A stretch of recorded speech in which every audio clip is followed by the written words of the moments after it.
Geliat pertumbuhan ekonomi dan kenaikan IHSG sepertinya masih menyimpan bom waktu.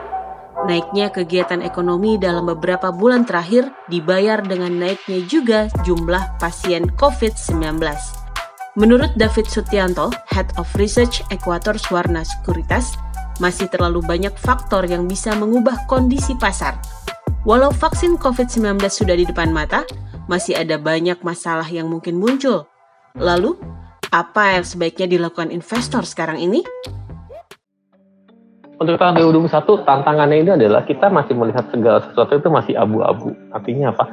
Belum ada sebuah kejelasan gambaran akan di 2021. Jadi kalau kita melihat, misalkan dari sudut mata ekonom itu ada yang melihat 2021 bisa menjadi tahun yang turun, bisa juga 2021 menjadi tahun untuk pemulihan ekonomi atau kenaikan. Ada yang bilang pemulihan bawah tahun di tahun 2022. Kemudian kalau kita bicara dengan vaksin, sama juga. Kita melihat semua pemerintah saat ini optimis vaksin akan segera disuntikan di awal tahun 2021. Meskipun itu menjadi concern juga, mungkin kalau negara maju sistemnya siap, kayak di Jepang vaksin sudah pasti gratis. Nah di Indonesia ini pertanyaan besarnya adalah vaksinnya gratis atau tidak. Kalau sesuai dengan skema terakhir yang kita dapatkan dari Pak Erick Thohir selaku Menteri BUMN, vaksin ini ada golongan yang mendapatkannya gratis, ada golongan yang mendapatkannya tidak gratis. Nah ini juga akan menjadi dilema juga bagi masyarakat. Kalau kemudian saya dikenakan punishment sebesar 5 juta, katakanlah kalau tidak mau divaksin. Sedangkan kita masyarakat kan membayar BPJS juga secara rutin loh, setiap bulan loh. Dan bukan dengan harga yang murah BPJS-nya. Bayangkan, ini jumlahnya jauh sekali. Di satu kelompok itu BPJS-nya udah dibayar pemerintah, ada vaksin gratis. Di satu sisi kita BPJS-nya udah bayar, sudah bayar lagi vaksinnya. Jadi ya itu pemerintah harus concern mengenai hal itu, meskipun memang keuangan negara saya tahu agak berat sekali kalau nanggung semua vaksinnya gratis, tapi kan itu harus dipikirkan juga efeknya buat masyarakat itu sendiri gitu. Masalah insentif untuk dokter dan tenaga medis saja kan masih belum 100% didapatkan mereka. Kemudian juga penanganan COVID, kan pemerintah kemarin kan juga mengatakan kan kalau pasien COVID itu sudah ditanggung oleh pemerintah. Padahal kenyataannya kalau kita survei dengan orang-orang yang terkena COVID di kanan kiri kita, saya lihat sebagian besar malah membayar loh rumah sakit loh. Karena untuk masuk Wisma Atlet itu kan harus lewat puskesmas dan teman-temannya gitu. Dan bagi orang yang sudah kena positif kan tentu akan ketakutan. Karena COVID ini lucu, begitu hari ini kena positif, mungkin 2 hari lagi dalam kondisi kritis gitu. Sangat cepat eskalasinya gitu. Rata-rata memang mereka spending biaya sendiri untuk sampai sembuh dari COVID, dan angkanya itu ya kita ngomong satuannya mobil. Ada yang Agia, ada yang Expander, bahkan ada yang sekelas sampai Fortuner pun ada gitu. Artinya ya dia 100 juta lah.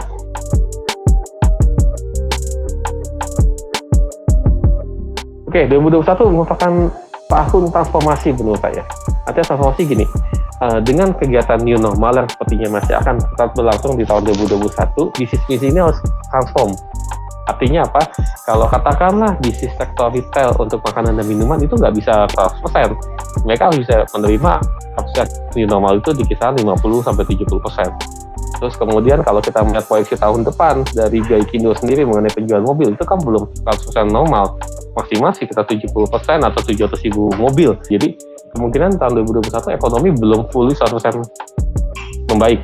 Tapi apakah ada peningkatan atau pertumbuhan? Jelas pasti dari tahun 2020 jelas lebih bagus. Dan juga challenge-nya juga akan cukup banyak. Di antaranya adalah restrukturisasi yang dilakukan oleh bank-bank itu kan juga akan berakhir tahun 2021, meskipun akan ditambah lagi sampai tahun 2022. Itu kan juga salah satu menjadi PR yang harus diselesaikan juga oleh pemerintah. Meskipun memang kalau misalnya kita lihat pasar saham sudah naik banyak, rupiahnya juga sudah menguat, tapi sebenarnya saya melihat masih banyak PR-PR yang harus diperhatikan juga. IHSG tahun depan ada sangat besar kemungkinan mungkin bisa di atas 6.000, karena saya melihatnya gini, saat ini arus dana dari investor retail itu cukup besar ya, investor individu itu sangat-sangat besar sekali. Pasar modal itu prinsipnya selama ada orang yang put the money atau masukkan uang ke dalam pasar, itu pasar pasti akan naik. Nah dalam hal ini mungkin investor institusi agak cemas, tapi investor retailnya memasukkan uang mereka ke dalam pasar modal. Ada sisi positifnya, yaitu ada pasar kita lebih kuat, tapi di satu sisi juga kalau suatu pasar dikompak dengan fundamental ekonomi yang belum terlalu kuat, nah itu takutkan bisa juga terjadi bubble ada. Nah ini masih kita awasi juga sampai semana pasarnya terus euforia terus gitu.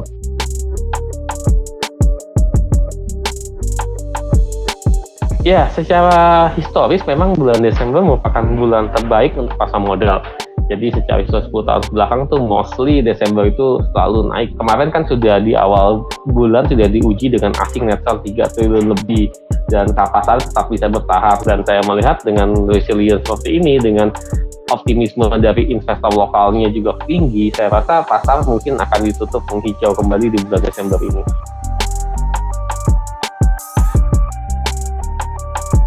Sektor-sektor tambang itu sudah bergerak dengan cukup baik.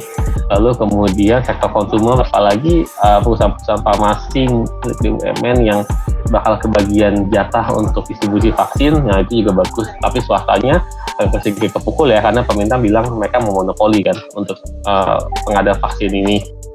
Nah, ini juga menjadi satu sentimen tersendiri. Kemudian kalau di sektor lainnya, ya saya lihat masih dari CPO juga mungkin mulai bergerak tipis. Kemudian selain itu juga biasanya sektor-sektor BUMN karya atau infrastruktur itu biasanya akhir tahun cukup bagus untuk perkembangannya karena banyak kebayaan dari pemerintah.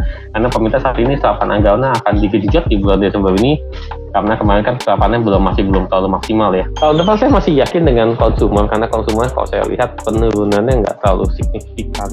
Terus kemudian banking masih cukup dikejar juga oleh investor, itu juga masih cukup oke.